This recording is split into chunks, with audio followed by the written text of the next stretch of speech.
Hey guys, got another video going today. Sorry about the sound in the background, that's the air conditioner running. I wanted to take a minute and talk about taking apart a Miken or a Worth bat and how easy it is to do that. This has been a really hush subject for a lot of years. People don't want to talk about it because they think they're going to give somebody else an edge, or they're going to let the manufacturers know what's going on, a lot of that type of stuff. But I'm here to tell you the manufacturers are well aware of what's going on. In fact, they've made it easier for us to get into these bats, especially Miken and Worth, in recent years, and we'll get into that a little bit too. But I just wanted to show the basics of how these things come apart, and really, kind of expose the guys that alter these bats, that make it sound like they're doing rocket science to these things, when really they're not. They're not doing anything special. You guys are paying for things that you could do at home, to be honest with you. And the techniques and all these different technologies and the things these guys claim, it's really just what they do in their garage or their shop or wherever they're at. None of this stuff's complicated. So let's get into it. I'll show you guys what's going on. First thing is we're gonna have to get into the bat. Let me get this knob. Hang on a second. So what you have to do first is you've got to get the knob out of the bat. And getting the knob out of the bat is actually pretty easy. All you're going to do is take this pin out. So right here, your knob fits in like this. And there's a hole. This pin goes through the hole, and all you have to do is knock that out. Once you knock that out, you've exposed this opening.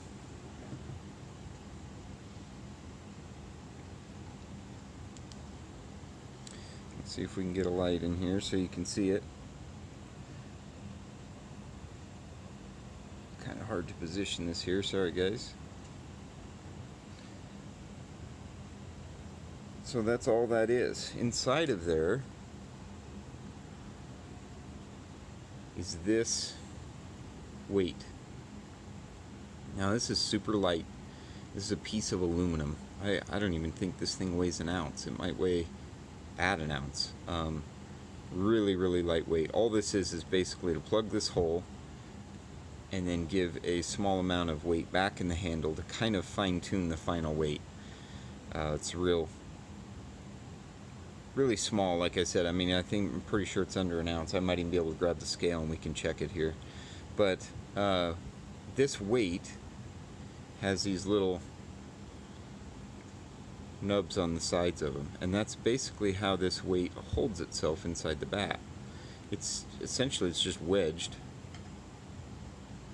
Right here is where it stops, and then through force, you just pound that into the handle far enough up for this knob shaft to clear, and you're good.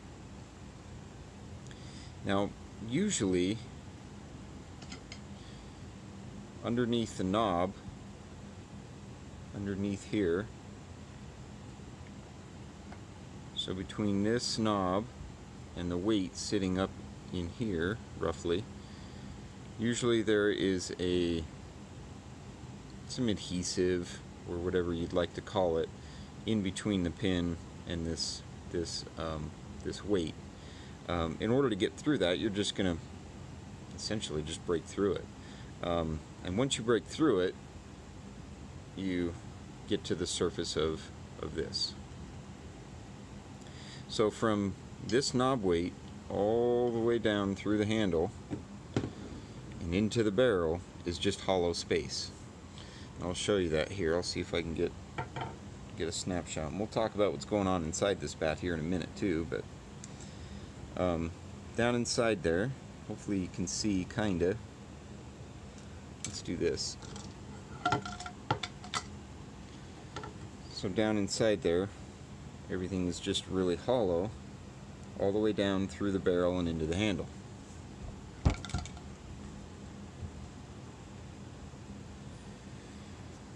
So what you do to get that out, or this is what I do anyway, all you need is some metal rods. You can get these at Home Depot, Lowe's, wherever you want to get them, hardware store. And we're just going to progressively knock this weight through the handle.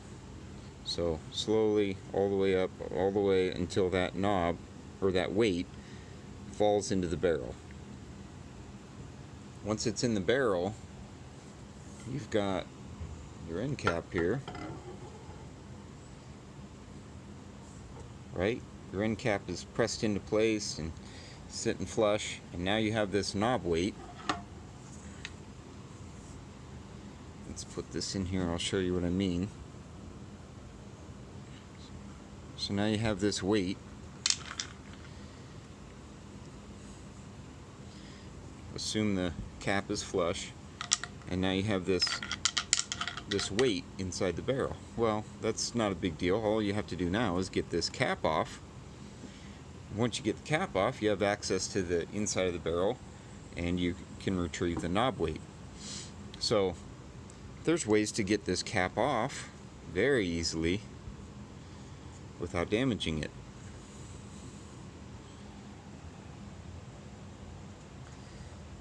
So what you need to do first is, in this case, this one is altered, and we'll talk about that stuff here in a minute. But you're going to want to get this cap to pop up out of here. Now, people will use adhesive like this. This is just a 3M marine epoxy, or a marine epoxy of whatever sort it was. Garbage, in my opinion. But Miken, when it doesn't have all this white crap all over it, what Miken does is they have these, you might be able to see them through this adhesive that's here, but there's 4 cleats in this bat. There's one of them right there. It's kind of a rectangular looking cleat right there. That cleat, there's 4 of them around the end of this bat. And so what Miken does is they take this cap, and all this cap is a plastic piece that's up here. This piece. Inside of this cap, it might be kind of hard to see.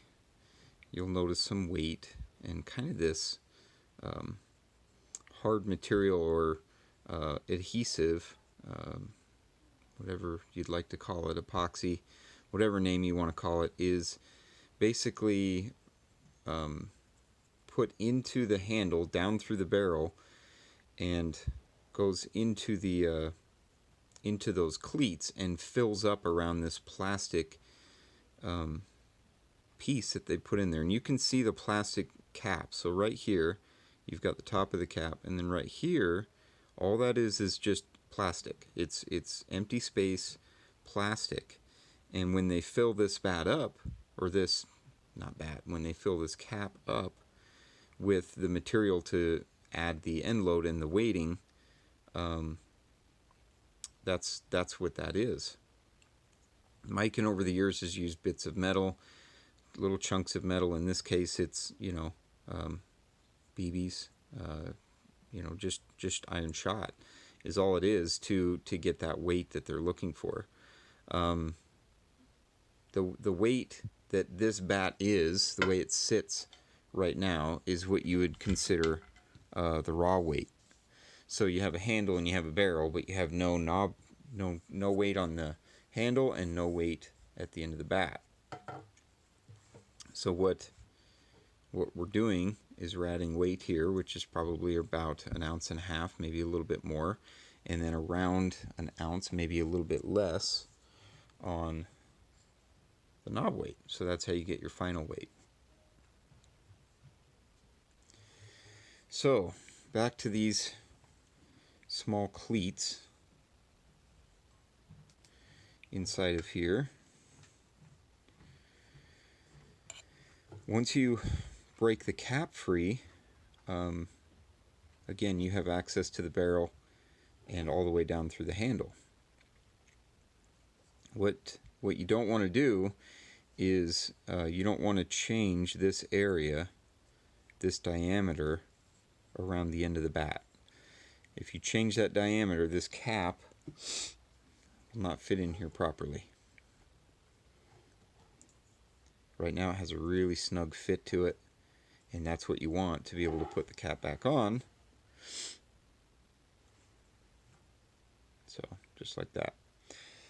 So let's talk about this particular bat and what's been done to it, this mess of whoever did whatever they did to it. This could have easily been done by a so-called pro. It's unlikely. Usually the guys that say they're pros, they do a hell of a lot better job than this. But again, it's still really simple. They just take a little bit more time with it. So what they've done is they dismantled the bat like I've explained, and now it's time to put the cap back in after they've done whatever they want to do inside the barrel. And then let's look inside the barrel for a minute. Let's put this light back in here. So you'll notice that the barrel's not smooth inside here. It's been obviously shaved. This could have been done from a number of tools. It's unlikely it was a lathe because of the chaotic pattern. It was probably, whatever, a brush or a hone or whatever somebody decided to use to shave this bat. The fact that somebody used a hone or a brush or whatever does not necessarily mean that it's not going to do well as far as performance. In fact, I think the best bats I've ever seen perform from a shave standpoint have been from a home job, somebody using a hone or a brush or whatever to take out material from the bat. A lot of the pros, they'll say that you have to take out a specific amount of weight. You've got to take out if you take out too much or too little, and there is truth to that, but it's really, at the end of the day, it's really not. It's trial and error. That's all they've done. They don't have any other information other than I've shaved this bat 20 times, and I know how to shave it or take this much out of it to get this type of result. That's all it is. It's just repetition. It's just them doing it enough to find those things out. And each bat is going to be different in the sense that if I take 1.5 ounces out of this or 2 ounces out of this, I know that I'm going to get consistent results out of that particular product. So it's really, again, it's not rocket science. It's just these guys knowing that type of information. So inside of here, typically this would be smooth. It would not have any of these grooves or anything like that.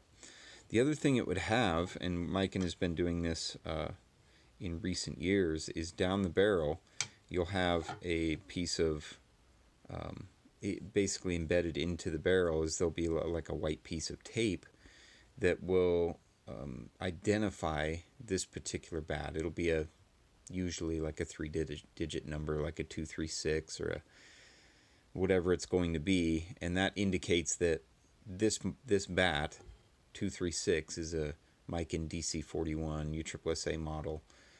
This particular model number, the manufacturer will know that, and obviously us as consumers would know that too. We just have to start corresponding this number to this particular bat. Those numbers are often found on the handle. It'll be a number kind of around the handle. Might be on this little sticker, something that indicates the same number that's up inside the barrel here. And that's gone on for years. That goes back to 2005, 2006. So it's gone on for over a decade where they've identified bats with shell numbers. There's been a lot of names for it, but that's what usually you would see running down the length of this barrel. So what you'll also notice inside this bat is that it has a black, hopefully you can see that, hopefully it has like a black liner inside of it. This is probably some kind of a, some kind of material that they're using to, what they claim enhances durability, but it also makes it look a little bit less conspicuous that it's been altered or shaved.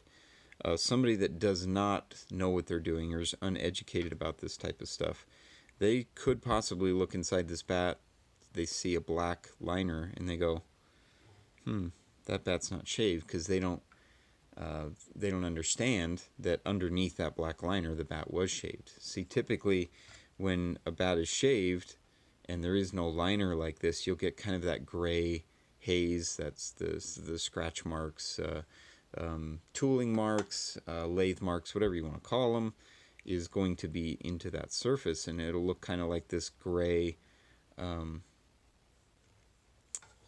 area where it's very obvious that the bat's been shaved. So let's talk about this cap for 1 second. I know I'm kind of going on and on here, but hopefully this is helping you to understand what's going on here. So this cap, whoever decided to put this bat back together, they did it completely wrong. What they did is they put their 3M marine epoxy around the inside of the bat. They smeared all this in here, and then they went and they put the cap in. Well, if they'd think ahead, they would understand that as soon as they press that cap in, you're going to take all of this goop that you put in here and you're going to push it down into the barrel further, and it's going to act like a squeegee, which it did, and gather at the end of the cap. So you can see how thick this was. I tore off this side to show in relation. That's probably about 1/4 of an inch of waste that was in there that's unnecessary. The other problem with this is as you push that adhesive down into the barrel, now you have all this possibility of this breaking free from the side of the bat and wobbling around, not wobbling, but rattling around in your bat. This breaking free from the cap and rattling around in your bat. Stupid. Just makes no sense why somebody would do it this way. It's real simple. When you put a cap back on, whatever adhesive you decide to use, instead of putting the adhesive on the inside of the bat, put it on the cap. Okay? This cap fits snug already. It takes a reasonable amount of force to get this cap back into place. You don't need a lot of adhesive. You need a small amount of adhesive so that when this cap is set back into the position that it was, that it just has enough adhesive around this portion and up to the lip of the cap that it's going to hold it in place. So by putting adhesive on here, on this part of the cap, whatever adhesive you put on here, when you put it into the bat, everything is going to move up and into this area. So you'll have a small amount stay through here, but everything else will move up and out. So you're going to get a seal around the top, and you're going to get a good solid seal around the sides of this cap with no adhesive going back into the barrel, which is what you don't want. So this is, again, it was a long video, but hopefully it has shown everybody a little bit of what's going on with taking one of these bats apart.